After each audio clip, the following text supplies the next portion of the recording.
ini saya ingin mengajak kita untuk merenungkan sebagian daripada firman Tuhan yang kita bisa baca dari Injil Matius pasalnya yang ke-8, ayatnya yang ke-23 sampai ayatnya yang ke-27. Matius pasalnya yang ke-8, ayatnya yang ke-23 sampai ayatnya yang ke-27. Saya akan bacakan untuk kita semuanya, demikianlah firman Tuhan. Lalu Yesus naik ke dalam perahu dan murid-muridnya pun mengikutinya. Sekonyong-konyong mengamuklah angin ribut di danau itu sehingga perahu itu ditimbus gelombang, tetapi Yesus tidur. Maka datanglah murid-muridnya membangunkan dia, katanya, "Tuhan, tolonglah, kita binasa." Ia berkata kepada mereka, "Mengapa kamu takut, kamu yang kurang percaya?" Lalu bangunlah Yesus menghardik angin dan danau itu, maka danau itu menjadi teduh sekali. Dan heranlah orang-orang itu, katanya, "Orang apakah dia ini sehingga angin dan danau pun taat kepadanya?" Saya percaya bahwa pada saat kita akan memasuki tahun yang baru, tahun 2024, yang kita butuhkan dalam hidup kita adalah damai sejahteranya. Sebab dengan damai sejahtera yang dari Tuhan, saya percaya kita akan bisa siap untuk menghadapi apa yang akan terjadi di sepanjang tahun yang akan kita jalani. Dan dengan damai sejahtera kita dijadikan Tuhan siap untuk menjalani rutinitas keseharian kita dan tidak dipengaruhi oleh tekanan, oleh beban, oleh kesibukan-kesibukan kita yang mungkin akan bertambah banyak di sepanjang tahun yang akan kita masuki ini. Di dalam kisah yang kita baca, Bapak, Ibu, Saudara-saudari, ada satu hal yang menarik begitu, yang kita bisa pelajari tentang damai, tentang arti penting damai dalam hidup kita.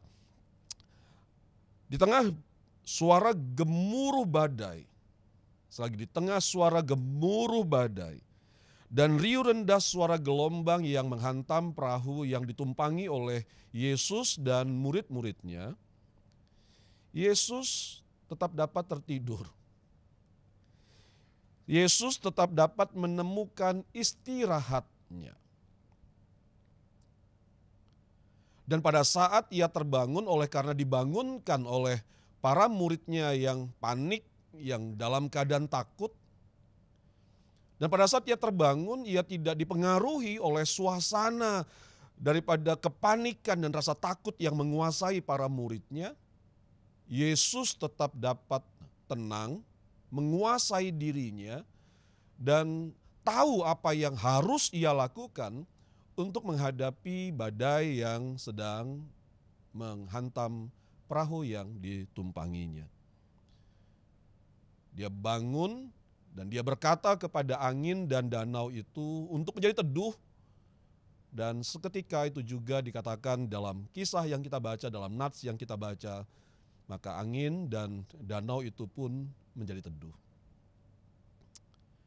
Mengapa Yesus dapat menemukan damai di tengah badai yang sedang menghantam perahu yang ditumpanginya, sehingga ia dapat tertidur di tengah badai yang sedemikian menakutkan? Mengapa Yesus tidak kehilangan damai di tengah badai itu pada saat murid-muridnya riuh rendah oleh karena kepanikan dan rasa takut? Yesus tidak dipengaruhi oleh keadaan itu.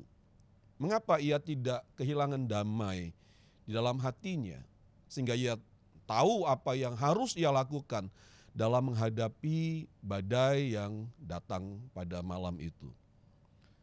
Jawabannya sangat sederhana, Bapak, Ibu, Saudara-saudari, yaitu bahwa karena dia mengenal Sang Bapa. Karena Yesus mengenal Sang Bapa lebih dalam daripada para muridnya.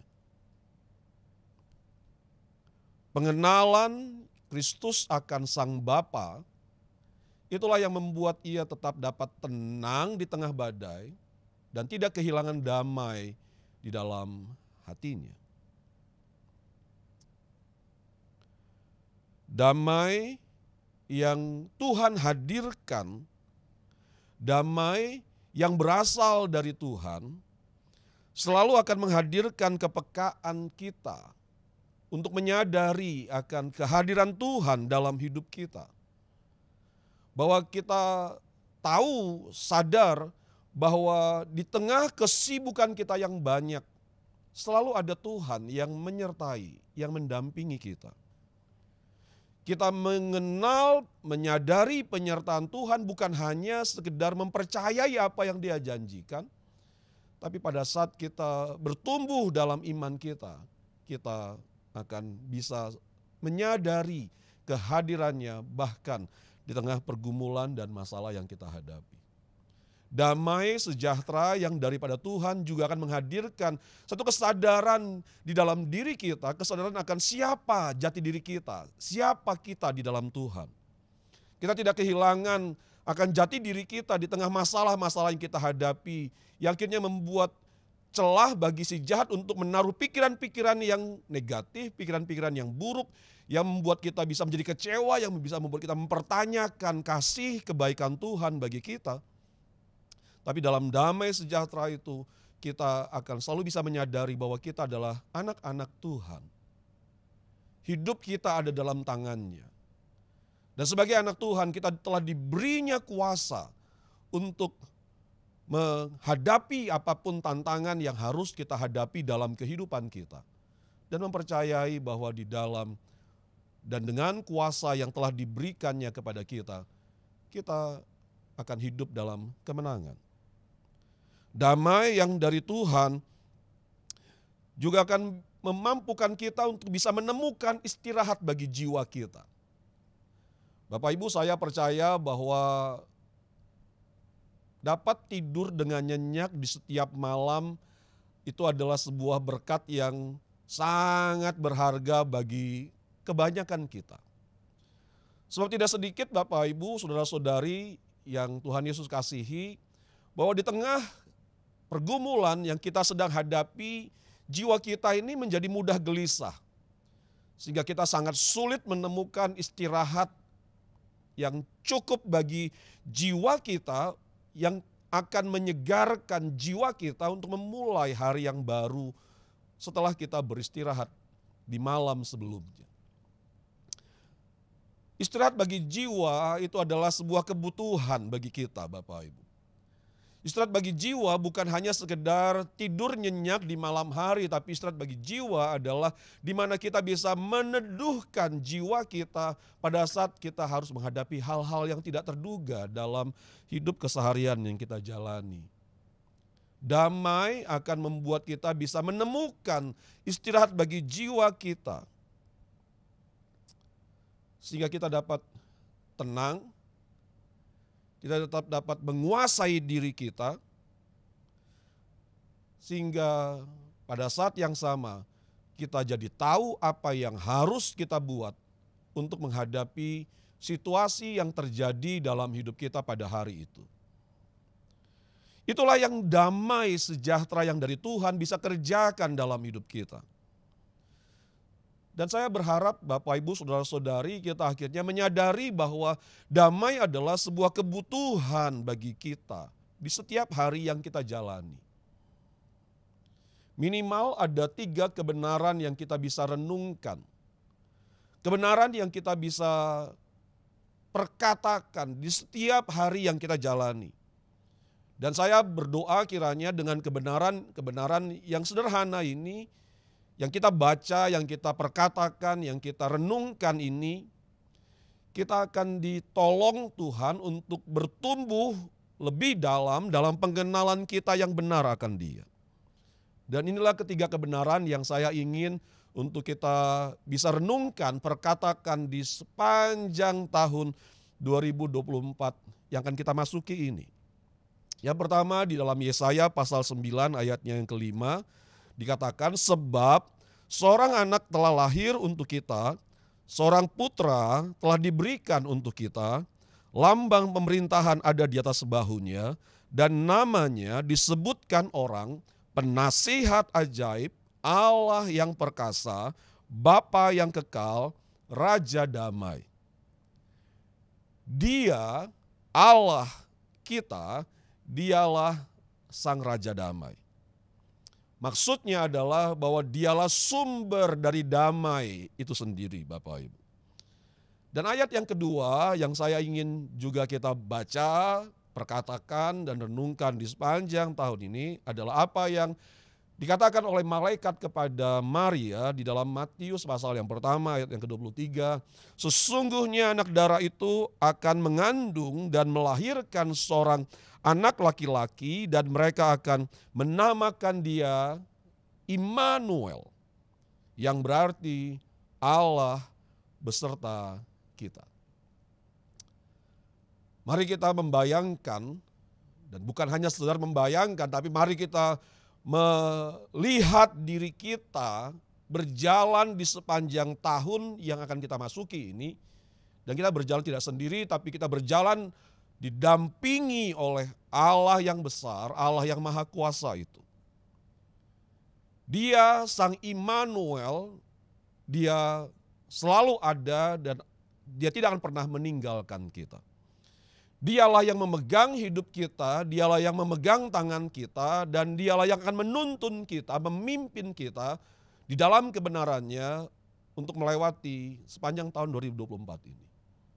Dan saya percaya bahwa jika semakin hari kita semakin sadar akan penyertaan Tuhan dalam hidup kita, maka dengan kebenaran itu kita akan dimampukan untuk menjaga sehingga keadaan apapun atau apapun yang dikerjakan oleh si jahat untuk mencuri damai itu tidak akan dapat berhasil. Karena kebenaran firman itulah yang akan menjagai hati pikiran kita sehingga damai itu tetap selalu ada di sepanjang hari, di sepanjang minggu, di sepanjang bulan, dan di sepanjang tahun yang akan kita jalani.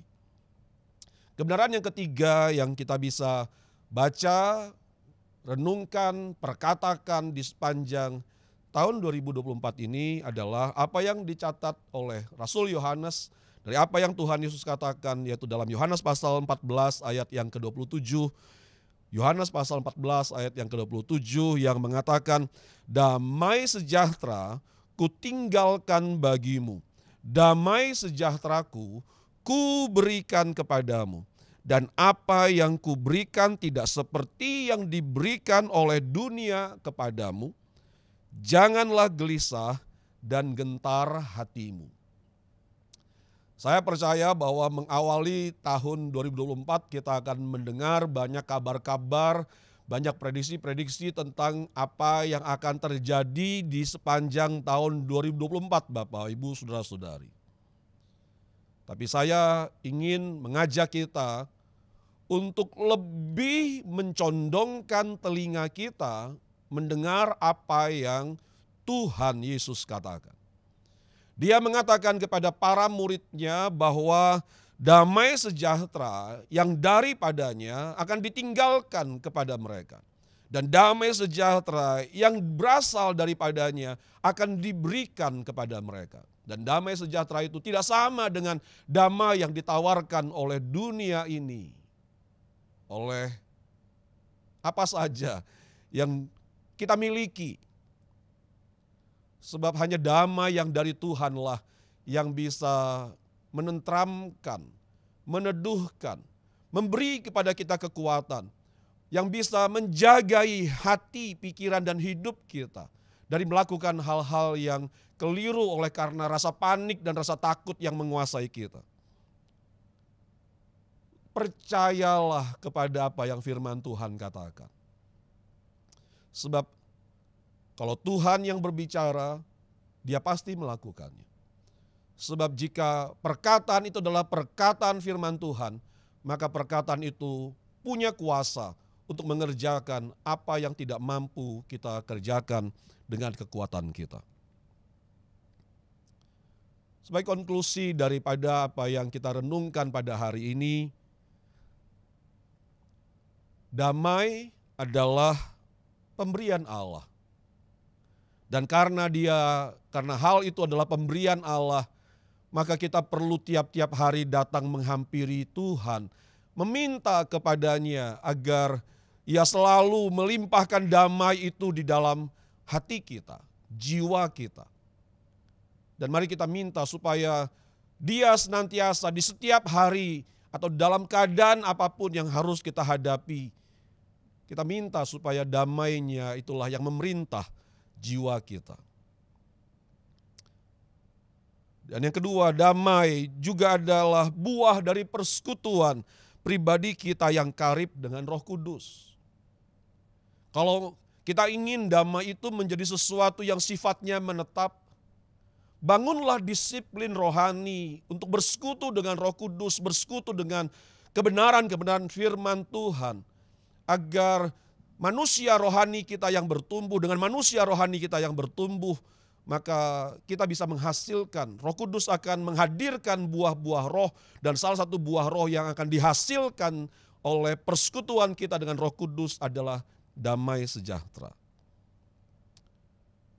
Semakin dalam kita mengenal Roh Kudus, semakin dalam kita mengenal Allah yang menyertai kita, akan semakin tenang jiwa kita. Kalau di tahun-tahun yang kemarin ada begitu banyak kesibukan kita, menyita waktu kita sehingga kita seringkali abai untuk membangun persekutuan pribadi kita dengan Allah yang teratur setiap hari. Maka mari kita buat komitmen di tahun ini untuk mendisiplin diri kita untuk menjadikan Tuhan yang terutama dan segala-galanya, dan menyediakan waktu kita di setiap hari untuk mau membangun persekutuan pribadi kita dengan Dia. Ayo Bapak, Ibu, Saudara-saudari, mari kita berusaha untuk mengenal Tuhan dengan lebih sungguh agar kita bisa mengenal pribadi Tuhan lebih dalam lagi. Pengenalan pribadi kita akan Allah yang kita bangun pada saat kita bersekutu dengan firman-Nya, bersekutu dengan Roh Kudus-Nya, pada saat kita mengizinkan Tuhan membawa kita kepada pengalaman-pengalaman yang baru bersama dengan Dia. Maka dengan pengenalan yang lebih dalam bersama dengan Tuhan, itulah yang akan menghadirkan damai di dalam hati kita. Damai hadir karena kita mengenal Allah. Dan yang berikut adalah bahwa damai bukanlah suatu kondisi di mana tidak terdapat masalah, tantangan, kesukaran, kekurangan, atau penderitaan. Tetapi damai adalah hasil dari keputusan kita untuk mempercayai Tuhan, berpegang pada janji firman-Nya, dan dengan iman memilih untuk senantiasa menyadari kehadiran-Nya dalam hidup kita, menyadari penyertaan Tuhan dalam hidup kita di tiap-tiap hari yang kita jalani. Biarlah kiranya sebelum kita menutup tahun 2023 dan memasuki tahun 2024, mari kita minta kepada Tuhan dengan sungguh, dan mari kita buka hati kita. Mari kita izinkan Tuhan memenuhi kita dengan damai sejahtera-Nya. Mari kita minta kepada Tuhan agar kebenaran firman-Nya itu dinyatakan dalam hidup kita. Agar dengan kuasa daripada kebenaran firman-Nya, damai kembali hadir dalam jiwa kita. Sehingga kita boleh siap untuk memasuki tahun yang baru ini, dan kita boleh punya keberanian yang cukup untuk menghadapi apapun yang Tuhan akan izinkan untuk kita alami di sepanjang tahun ini. Karena kita tahu bahwa Tuhan Dia ada, dan Tuhan yang besar itu Dialah yang menyertai perjalanan hidup kita. Selamat merayakan Natal tahun 2023 dan selamat memasuki tahun baru 2024 bagi kita semuanya. Mari kita satu hati, mari kita berdoa. Bapa, biarlah kiranya pada hari ini hadirkanlah kembali damai sejahtera-Mu di dalam hati kami, dalam jiwa kami. Kalau di sepanjang tahun yang akan kami lewati, kami berulang kali kehilangan damai sejahtera karena kami tidak bersungguh hati dalam menjaganya.